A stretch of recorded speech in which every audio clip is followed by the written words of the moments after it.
Greetings, YouTube. Today I'm going to talk about conspiracy theories and the great unknown. And there's some overlap here. Some of these will not necessarily be directly conspiracy theories, but I don't think anything that falls under the category of the great unknown doesn't have some kind of conspiracy theory attached to it. Though some of the things I will be discussing are conspiracy theories first. I even have some notes. The first two are things that fascinated me when I was a kid. And they were the Bermuda Triangle and Atlantis. Now, the Bermuda Triangle was just so cool. I bought into a lot of the hype when I was younger, that there was this location in the world that had this incredibly inexplicable number of shipwrecks and lost planes. When in reality, the percentage of lost planes and shipwrecks that take place in the Bermuda Triangle is roughly the same percentage as in any other spot in the ocean of approximately the same size. There isn't anything particularly unique about the Bermuda Triangle as far as the number of shipwrecks and planes that go down. There have been some big names that were lost in that area, so that's notable, but that doesn't necessarily mean that that area is particularly dangerous. Now, one of the explanations I've had for some of the things that have gone bad, and this isn't just in the Bermuda Triangle, but one that I think that might be very plausible is methane gas releases. That when the gas is released in large quantities at the bottom of the ocean, it comes to the surface, which really screws up the ocean's ability to support a ship. If suddenly the water is no longer solid water, it is now a essentially effervescent methane bath, ships can actually sink because of this. And if this gas of methane, once released from the ocean, gets to a plane up in the air, that's also bad. You don't want to be flying through methane. So those have been an explanation that at least sounds plausible to me. Atlantis is interesting. So I think Atlantis falls into the same category of myth that the Great Flood from the Bible is from. Now, there is actual historical physical evidence that at one time there was a huge flood at the Red Sea, a big flood, like the ocean, like the Red Sea's level rose like 200 feet in a really short period of time because there had been a barrier of stone between it and another local body of water at the Black Sea, Mediterranean Sea, I can't remember which one. And when it burst, the water leveled up, and when it leveled up, the Red Sea went up really fast. And it would have killed thousands and displaced tens of thousands of people in a couple of days, if not less than that. No one knows how fast it would actually have gone up. But it would have been a catastrophic event. Just imagine Katrina in New Orleans 1,000 times worse. Just since we had much lower population densities, fewer people would have been killed per square mile kind of thing.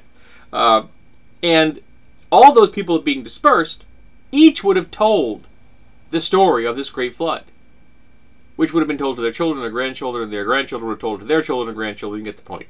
So you have this image of this great flood in the minds of people in a time when most were illiterate, so they're only passing this on through word of mouth. And so that becomes the foundation of the great flood myth, which then works its way into the Abrahamic tradition once it gets put into print. By that same concept, Atlantis may have been, the great loss of Minos in the Mediterranean because of eruptions. I think it's Mediterranean. I can't remember. I'm positive. But the concept is that there was a great island, or at least a medium-sized island, that was wiped out. And that myth then permeates the entire region and becomes the tale of Atlantis, which is awesome and cool and just great and a rich story concept for fantasy and science fiction games. The pyramids and the Sphinx. Now, these are real things that have had conspiracy and great unknown mysteries wrapped around them because people don't want to accept the fact that just ordinary, everyday human beings like you and me can do great things if we put our minds to it, because we can do great things if we put our minds to it. We could send people to the moon. I'll get to that one. And the pyramids are one of those things. People have convinced themselves that nothing this large could have been done by man. It had to be aliens or psychic mole men or something, but other than human beings working really hard. Now, there are some mysteries about the Sphinx that are legitimate, like which culture built it, what was its original purpose, what was the original head that what did it look like, because we don't know, because the head was modified over time. Not to mention by Napoleon with a cannon when it knocked its nose off. And these are fascinating things. I've always been fascinated by the pyramids. I've got a couple of references to deal with it. I've watched pretty much every documentary when I was younger that I could lay my hands on about the pyramid and the internal structure. And I've actually used the most detailed levels of information I had at the time on the interior structure of the pyramid in an adventure before, and it just confused the crap out of my players, and I was using reality. It was quite cool. Next we have every single assassination in the history of man. Because anytime any person of importance has been assassinated, someone has attached a conspiracy theory to it. The biggest one I can think of course, for America would be Kennedy. That would be the biggest conspiracy theory because it was done live on television, essentially. You know, it was something that was frozen in the minds of the American people forever. And people didn't want to accept it, and so they wrapped these things around it. And it's fascinating to me, the cottage industry, if you will, that built around it is almost more interesting than the assassination itself. The moon hoax. Here we go. I've covered the moon hoax before, and it is my firm belief that the amount of effort required to fake the moon landing and then keep that fake moon landing a secret and keep it from actually being revealed, say, to the Soviets, who had a vested interest in making sure that any single thing that the Americans did wrong was loudly proclaimed to the whole world, not to mention they would have used it as a major bargaining chip if they discovered it. The amount of effort to achieve all those things exceeds the amount of effort to actually go to the moon. So yeah, we went to the moon. There's not a lot you can do on the moon, take my word for it at this point. We need to get some colonists up there for research, and it's a great place to put up telescopes and research equipment. That would be cool. I mean, you could put some really cool antennas up there, folks. That would be awesome. You know, telescopes, things like that. Next, we have the flat Earth.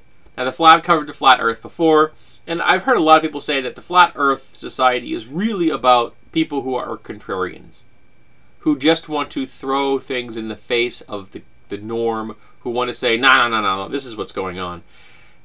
Almost as though it's a, you know, Discordian type of an event. I'm not positive if that is a theory that holds water or not. I don't actually personally know any flat earthers. I'm not sure that I want to. But that's a theory I've heard, and again, I've covered the flat Earth before, and I've used it in the past as a reference whenever I'm talking about something which is an exceedingly small group. For example, true left politician, left in America, such as the American Communist Party, does in fact exist, but has about as much impact on the American electoral system as do the flat earthers.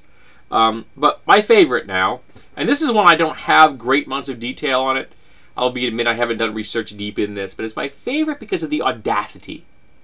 Because of the absolute bat crap level of insanity that you have to ever say these words as though they could be a real thing. And that is the Hollow Earth.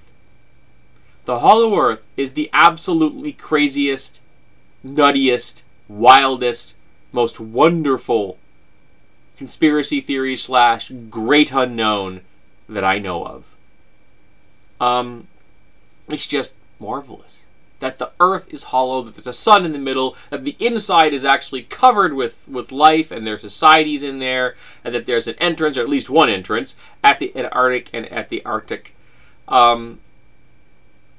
It's just profound.